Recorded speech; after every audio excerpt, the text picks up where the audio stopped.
Morning friends, કોષની દુનિયામાં તમારા બધાનું હાર્દિક સ્વાગત છે. આજનો આપણો ટોપિક છે આદિકોષ કેન્દ્રીય કોષના રિબોઝોમ્સ અને તેની સમાવિષ્ટ રચનાઓ. આજે આપણે આ ટોપિક વિશેનું ડિસ્કશન કરશું. એ પહેલા રોજના નિયમ પ્રમાણે આપણે થોડુંક જસ્ટ 2 મિનિટનું રિવિઝન લઈ લઈએ. કે કાલના લેક્ચરમાં મેં તમને આદિકોષ કેન્દ્રીય કોષની અંદર કશા, પીલી અને ફિમ્બરી આ 3 રચનાઓ વિશેની વાત કરી કે જે એક કોષીય આવરણમાંથી કોષીય આવરણનું એક પ્રકારનું રૂપાંતરણ છે, જેમાં કશા ધારી આદિકોષ કેન્દ્રીય કોષ હોય તો તે ચલિત હોય અને કશા વિહીન આદિકોષ કેન્દ્રીય કોષ જો હોય તો એ અચલિત હોય. આ ઉપરાંત પીલી અને ફિમ્બરી પણ એક પ્રકારનો રૂપાંતરણ જ છે, પણ એ કોઈ પણ પ્રકારના ચલિતતામાં કોઈ પણ પ્રકારનો એ ભાગ ભજવતી નથી. એમાં પીલી જે છે એક નલિકાકાર રચના હોય છે અને પ્રોટીનની બનેલી હોય છે, જ્યારે ફિમ્બરી જે છે નાની નાની તંતુમય રચનાઓ હોય છે અને આ ફિમ્બરી જે છે યજમાન પેશી સાથે ચોંટી રહેવામાં મદદરૂપ કરશે. એ પણ કોઈ પણ પ્રકારનો ચલિતતામાં ભાગ ભજવતી નથી. આ કાલના ટોપિકની અંદર આપણે જે જોયું હતું એની વાત થઈ. હવે આપણે આદિકોષ કેન્દ્રીય કોષની છેલ્લી અંગિકાઓ વિશે, રચનાઓ વિશેની વાત કરવાની છે, જેની અંદર આપણે એક તો રિબોઝોમ્સ અને ત્યારબાદ સૂક્ષ્મકાય રચનાઓ વિશેની માહિતી આપણે લેવાની છે. તો સૌપ્રથમ આપણે રિબોઝોમ્સ વિશેની વાત કરીએ કે રિબોઝોમ્સ છે શું? રિબોઝોમ્સ તો કે આદિકોષ કેન્દ્રીય કોષમાં રિબોઝોમ્સ જે છે એ કોષ રસ પટલ સાથે સંકળાયેલ રચના છે. આદિકોષ કેન્દ્રીય કોષમાં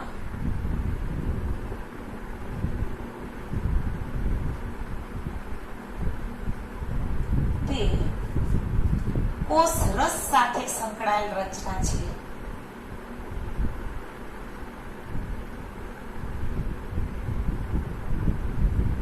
આ રચના જે છે એ પટલ વિહીન હોય છે, પટલ વિહીન રચના છે. અહીંયા ફરતે કોઈ પણ પ્રકારનું પટલ હોતું નથી અને રિબોઝોમ્સ જે છે એનું કદ 15 નેનોમીટર થી 20 નેનોમીટર જેટલું હોય છે. આપણે રિબોઝોમ્સ વિશેની માહિતી આપી રહ્યા છીએ.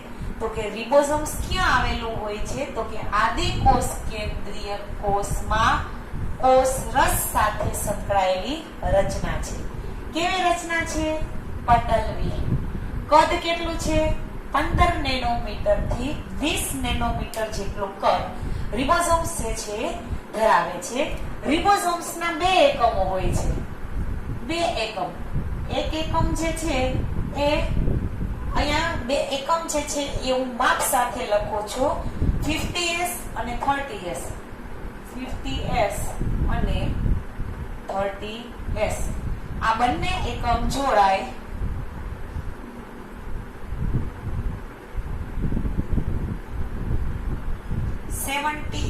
નો એક એકમ બનાવે છે. તમે કહેશો મેડમ આ 50s ને 30s ને આ શું છે? બે ભેગા મળે છે તો 80s કેમ નથી બનતા? 70s કેમ બને છે? આ S છે શું? તો કે S જે છે એ હું અહીંયા કાઉન્સમાં વધારાની માહિતી છે. S જે છે એ સ્વેડબર્ગનો એકમ છે. એ શું છે? સ્વેડબર્ગનો એકમ છે. તે કદ અને ઘનતાનું માપન છે.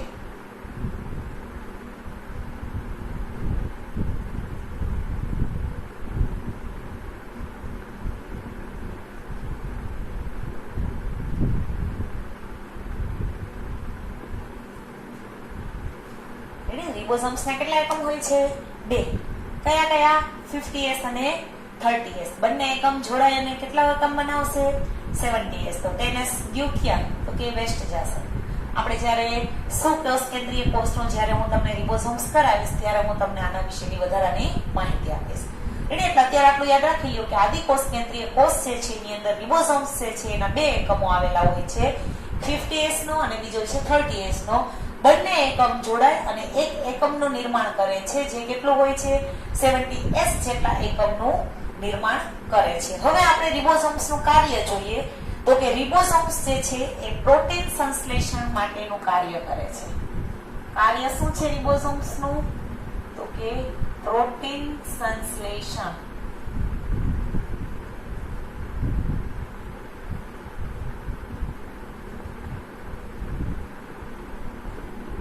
પ્રોટીન સંશ્લેષણની જ્યારે ક્રિયા થતી હોય છે ત્યારે રિબોઝોમ્સ જે છે એ mRNA સાથે જોડાય અને પ્રોટીન સંશ્લેષણનું કામ કરશે. હવે mRNA શું છે? એને મેસેન્જર RNA કહેવાય. rRNA એટલે રિબોઝોમલ RNA.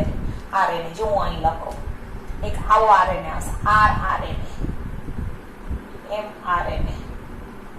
આ બધો જ્યારે તમે જીનેટિક્સ ભણશો ત્યારે આવશે.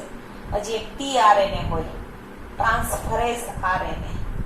અત્યારે ટેન્શન ન લેતા, તમે જ્યારે 12th સાયન્સમાં આવશો ત્યારે તમારે જીનેટિક્સ ભણવાનું આવશે, જેની અંદર rRNA, mRNA અને tRNA વિશેની માહિતી આપશે. કારણ કે જીનેટિક્સ જે છે આખી એક પ્રોટીન સંશ્લેષણની પ્રક્રિયા સાથે સંકળાયેલો છે.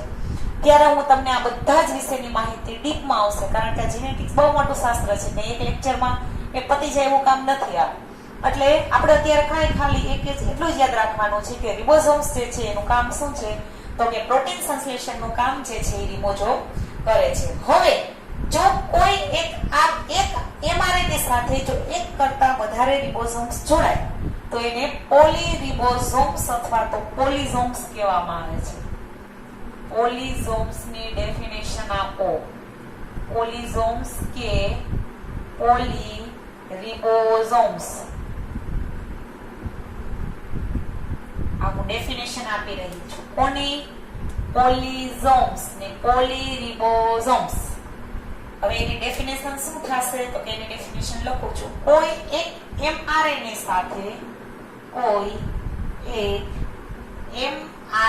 સાથે એક કરતા વધુ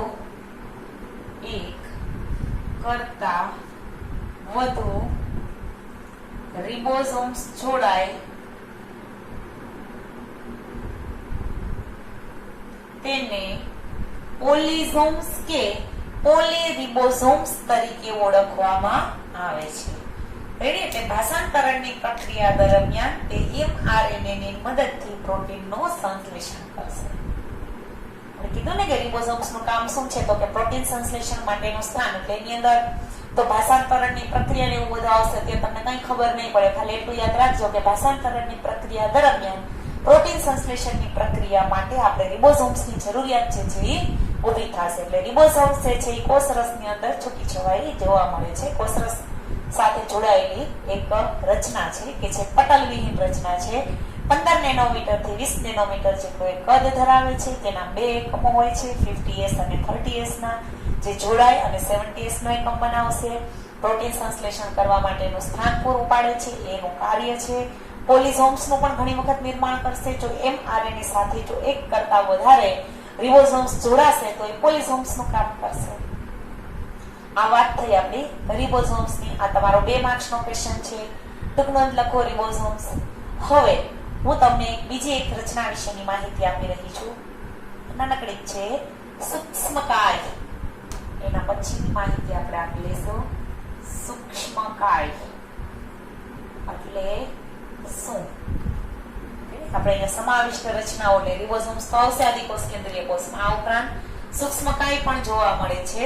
તો કે આદિકોષ કેન્દ્રીય કોષમાં આરક્ષિત દ્રવ્યો, આદિકોષ કેન્દ્રીય કોષમાં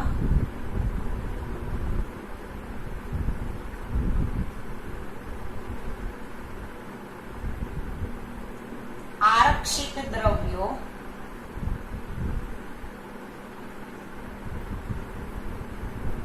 સૂક્ષ્મકાય રચનાઓ સ્વરૂપે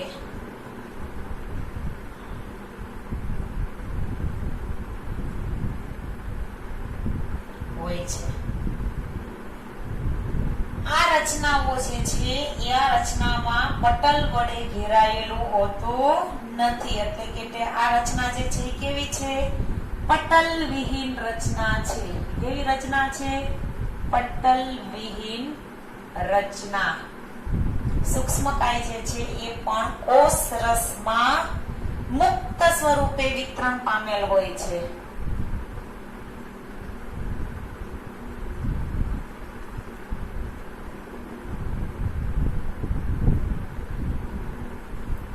કોષરસમાં જ જોવા મળે છે. રેડી? એટલે આ સૂક્ષ્મકાય રચના જે છે એની માહિતી આપવાની કે તો આદિકોષ કેન્દ્રીય કોષમાં આરક્ષિત દ્રવ્યો જે હોય છે કેના સ્વરૂપે હોય છે? સૂક્ષ્મકાય સ્વરૂપે. આ રચના કેવી છે? પટલ વિહીન. ક્યાં જોવા મળે છે? તો કે કોષ રસમાં મુક્ત સ્વરૂપે જોવા મળશે. એના ઉદાહરણ આપવાના છે. તો ઉદાહરણની અંદર તમારે ફોસ્ફેટ કણિકાઓ,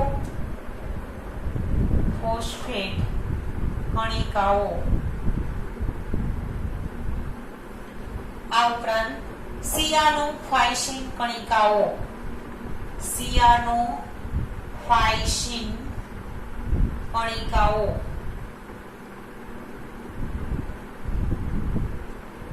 આ ઉપરાંત ગ્લાયકોજન કણિકાઓ,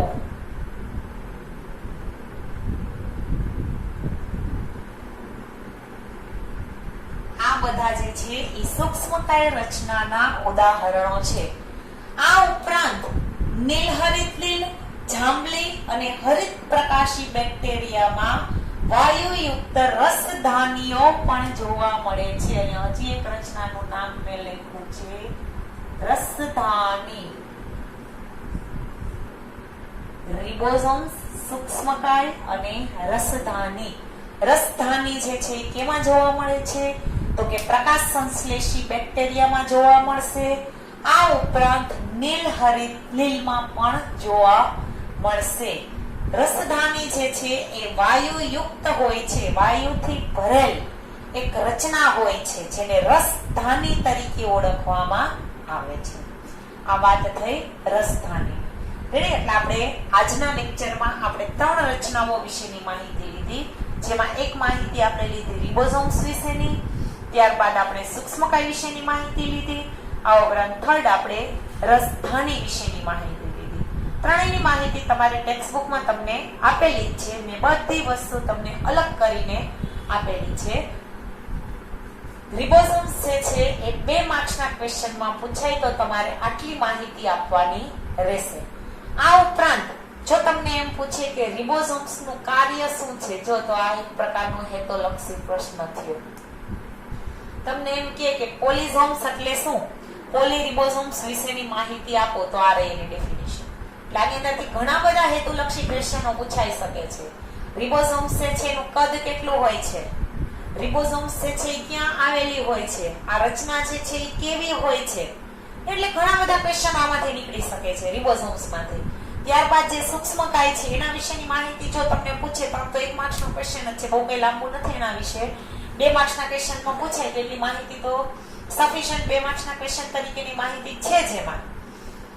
સૂક્ષ્મકાય એટલે શું? તો કે આદિકોષ કેન્દ્રીય કોષમાં આરક્ષિત દ્રવ્યો જે છે એ સૂક્ષ્મકાય રચનાઓ સ્વરૂપે સંચય પામેલા હોય છે. આ રચનાઓ જે છે એ કોષ રસની અંદર મુક્તપણે જોવા મળે છે અને આ રચનાની ફરતે કોઈ પણ પ્રકારનું પટલ હોતું નથી.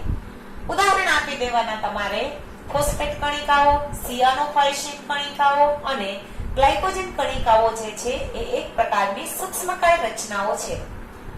આ માહિતી થઈ સૂક્ષ્મકાય રચના. જો 4 પોઈન્ટ આવી ગયા એટલે 2 માર્ક્સનો ક્વેશ્ચન થઈ ગયો. ત્યારબાદ તમને રસધાની વિશેની માહિતી કે આદિકોષ કેન્દ્રીય કોષની અંદર રસધાનીઓ હોય છે તો કે હા, અમુક આદિકોષ કેન્દ્રીય કોષની અંદર જેમાં ખાસ કરીને નીલહરિત લીલ, જાંબલી અને હરિત પ્રકાશ સંશ્લેષી બેક્ટેરિયા જે હોય છે એની અંદર વાયુ સ્વરૂપે એક પ્રકારની ધાની જેવી રચના હોય છે, વાયુ ભરેલ, જેને રસધાની તરીકે ઓળખવામાં આવે છે. એટલે આ માહિતી થઈ આપણી 3 રચનાઓ વિશેની, રિબોઝોમ્સ, પોલિઝોમ્સ અને સૂક્ષ્મકાય રચનાઓ. તમારી ટેક્સ્ટબુકમાં આ ટોપિક જે છે એ તમને પેજ નંબર 129 પર આપેલો છે. આજનો ટોપિક હું અહીંયા ઓવર કરું છું. Thank you. આનો સ્ક્રીનશોટ લઈ લો.